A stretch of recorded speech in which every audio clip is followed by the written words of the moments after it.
Simple and easy వేలో ఇంట్లో cheesy nachos చేసుకోవచ్చు అనమాట.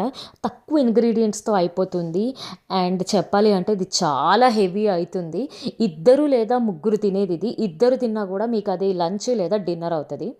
సో ఫస్ట్ అయితే ఇదిగో కార్న్ చిప్స్ రెడీగా పెట్టుకోండి. తర్వాత ఆలివ్స్, ఆలిపినోస్, టమాటోస్ కట్ చేయండి.